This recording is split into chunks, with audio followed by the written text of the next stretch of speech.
nada. Lá em João, no capítulo 4, tem uma mulher samaritana que já tinha tido muitos homens, devia ser uma mulher bonita, gostosa e jovem, que Jesus encontrou meio-dia à beira de um poço que Jacó tinha cavado quase 2000 anos antes, e Jesus pediu água a ela. Mulher, você tem água? Me dá de beber. A mulher achou aquilo esquisito, judeus e samaritanos se odiavam, não se falavam. Aí ela disse, iniciou um papo com ele. E aí Jesus usa o termo grego, que é depois usado, do aramaico vertido para o grego, a palavra é esguicho, quando ele diz: quem beber dessa água voltará a ter sede, mas aquele que beber do esguicho que eu lhe der jamais terá sede para sempre. Era quase como se fosse um ejacular divino de água. Quem beber disso nunca mais vai ter sede para sempre. Aí ela pergunta, eu vejo que tu és profeta. Onde é que a gente deve adorar? Os judeus dizem que é em Jerusalém, naquele templo.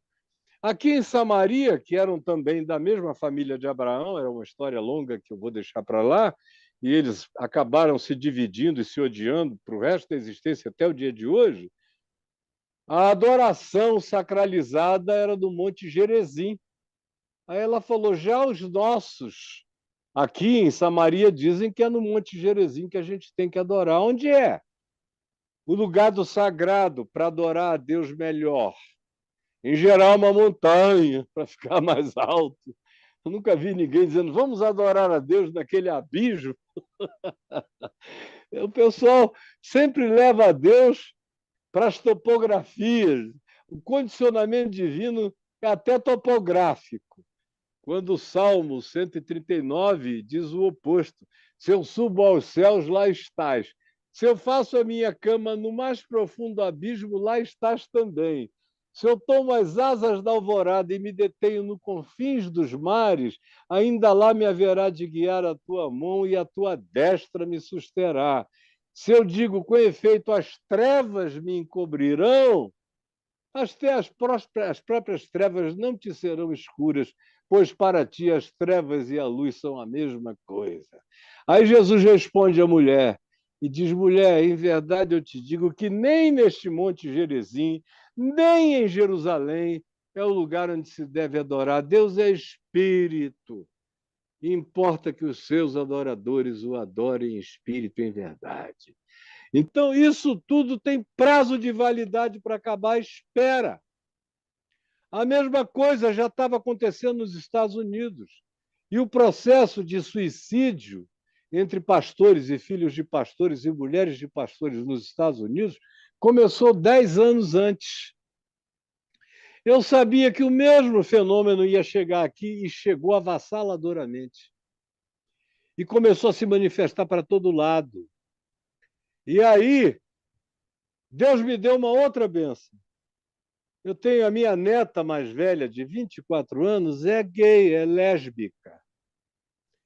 E ela sabia de quem ela era neta, sabia também como é que é a minha mulher, vó dela, sabe do nosso coração.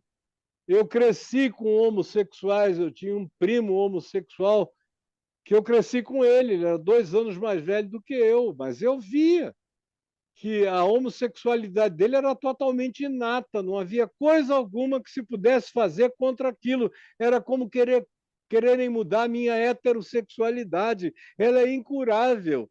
A homossexualidade dele também era incurável. E eu cresci com a normalidade de ver aquele primo amado, querido, que foi meu grande amigo, que morreu agora há 4 anos, a meu ver, antes da hora. Então, eu não tive problema com lidar com a homossexualidade jamais. As minhas igrejas, as que eu pastoreava, sempre estavam cheias de gays. Não falavam muita coisa, porque naquele tempo ninguém se abria, todo mundo vivia mais no armário do que fora, mas comigo todo mundo falava. Cessé sabe que eu nunca disciplinei ninguém, nunca afastei ninguém, nunca proibi ninguém.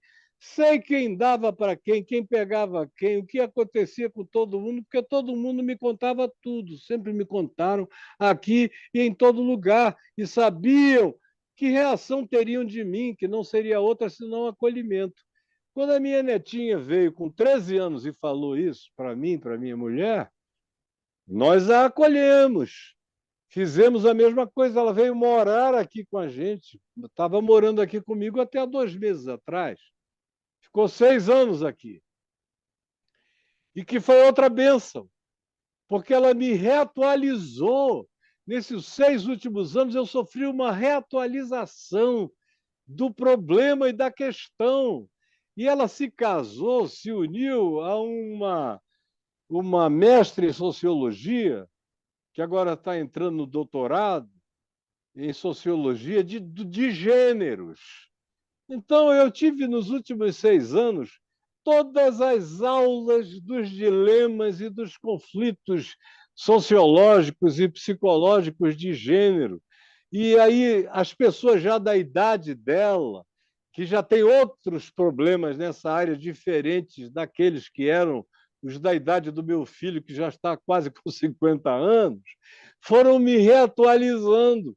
Eu comecei a ter diálogo e possibilidade de favorecimento dialogal para milhões dessas pessoas que estão incubadas e enrustidas dentro das igrejas evangélicas e saindo. E aí vem o terceiro fenômeno, que é o dos desigrejados, que é um outro fenômeno contemporâneo. São os caras que no censo de 2010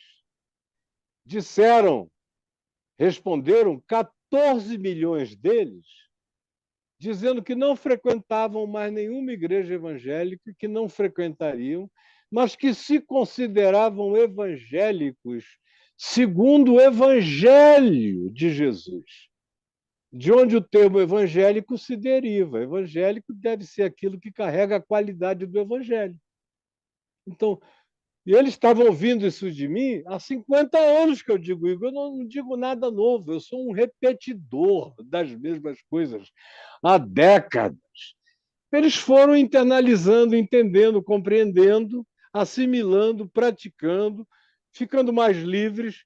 E agora, eu tenho certeza que quando divulgarem o censo, esse último censo, isso já vai ter chegado a cerca de 20 milhões de pessoas com as mesmas caracterizações. É gente que está aí, que te ouve todo dia, que segue, que aprende o evangelho com você, que crê, que anda no caminho, que pratica a espiritualidade de Jesus, que sabe que o único dogma de Cristo é amor, e que, se não aprenderem a perdoar, a serem misericordiosos e compassivos, inclusive contra os seus piores inimigos, a começar dos pais, dos irmãos em casa, não deixando o coração se encher de ódio nem de hostilidade, se eles mantiverem a espiritualidade do Evangelho, eles só vão melhorar como pessoas humanas, não importando qual seja a natureza da escolha de gênero que eles façam ou que eles assumam. Isso ganhou uma consciência que foi se espalhando. Hoje não sou mais eu. Houve um tempo em que eu era um João Batista, sozinho no deserto, falando em nome do Evangelho, amparado no Filho que era o exemplo da minha vida. Depois disso, de anos para cá, hoje são milhares e milhões distribuindo a mesma mensagem para todo lado.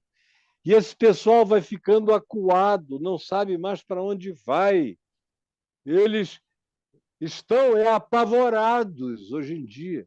O medo deles é pensar que vai ter um tempo de revanche contra eles, quando não é o caso.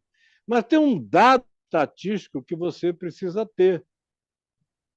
É que esses desigrejados são hoje a segunda maior denominação evangélica ou chamada evangélica do Brasil. A maior é a Assembleia de Deus, com 23, 24 milhões de crentes, conservadores, tudo isso. Mas também tem muita gente humana e que está sendo humanizada pelos seus netos, gays, lésbicas, LGBT, em qualquer outra categoria da sopa de letrinhas. Vão sendo humanizados, pais sendo humanizados, vendo que não é possível cumprir o que o histriônico, histérico do Malafaia e de outros semelhantes à laia dele anunciam por aí. Se eles seguirem aquilo, eles vão perder a casa, as mulheres, as famílias, os filhos, os netos, a própria vida. Então, são sendo forçados a repensarem essas situações, de modo que eu creio que o que nos aguarda nos próximos 10 anos vai ser uma eclosão enorme do fenômeno dos desigrejados, que vão deixar de ser os grandes marginalizados, como ainda são, para passarem a ser os caracterizadores do novo modelo de vivência do Evangelho possível, sem religião, sem sacralização, sem templo sagrado, sem controle pastoral, nem pseudo-apostólico, nem hierárquico funcional da religiosidade, sem nada disso. A minha impressão, a minha oração, a minha certeza de esperança é que isso já está acontecendo e eu vejo e sei que vai crescer imensamente mais. Então, o que aconteceu foi o que sempre houve. Nós estamos agora tendo uma chance, depois de todo esse cataclismo político-religioso, e graças a Deus pelas instituições jurídicas, as instituições de direito, as instituições estabelecidas pela nossa Constituição, que foram, sobretudo, garantidas